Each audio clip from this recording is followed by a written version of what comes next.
chibabalini sakanzwa inini Lenny K kupera ndokusiya kubva kudhara Lewis Lewis ndasangana nemwana ndichienda kubasa kuti ndimusiye achienda mumoyo zvandibata kuti ndifambe ndamira ipapo pakashata bebi ndinonzi kuperera ruoko chingondibata kumbo remwana uyu randikadzika pasi wasikirira uchiwaina nyatsobata pasi ndingaita sekudini naiba munini mwana sikirira uchiwaina nyatsobata pasi kumbo remwana uyu randikadzika pasi sikirira uchiwaina nyatsobata pasi ndingaita sekudini naiba munini mwana sikirira uchiwaina nyatsobata pasi Lewis chingokalaina okapedzera kachingowaina ndinako ndinotoshaina tsamba yerudo ndinotosaina links zazokamitisa pageto ndokari kupisa ndaona wananzva zvigumwe kanotapira rega ndibvume kumbo remwana uyu randikadzika pasi sikirira uchiwaina nyatsobata pasi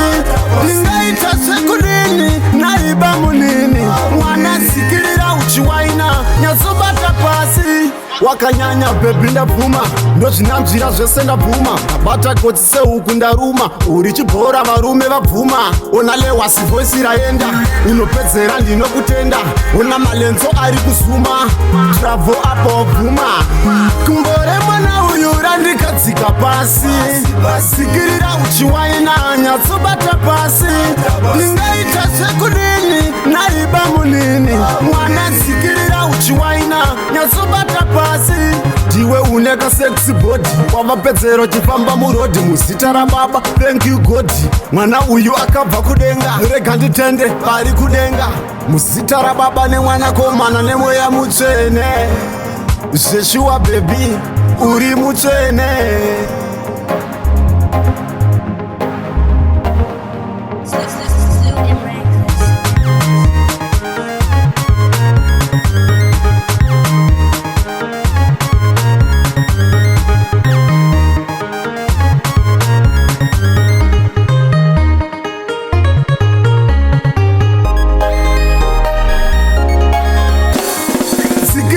uchiwaina nyatsobata pasi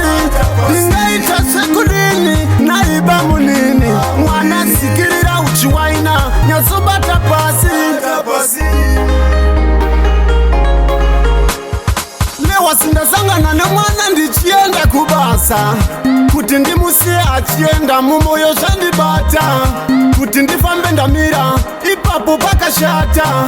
bebi ndinonzi kuperera ruoko chingondibata kumbo remwana uyu randikadzika pasi sikirira uchiwaina nyatsobata pasi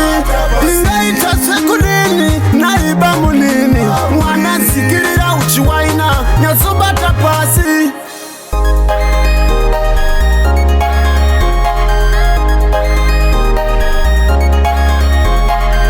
Lewis chingokalaina okapedzera kachingowaina ndinako ndinotoshaina tsamba yerudo ndinotosaina links zazokamitisa pageto ndokari kupisa ndaona wananzva zvigumwe kanotapira rega ndibvume sikirira uchiwaina nyatsobata pasi ndingaita sekudini naiba munini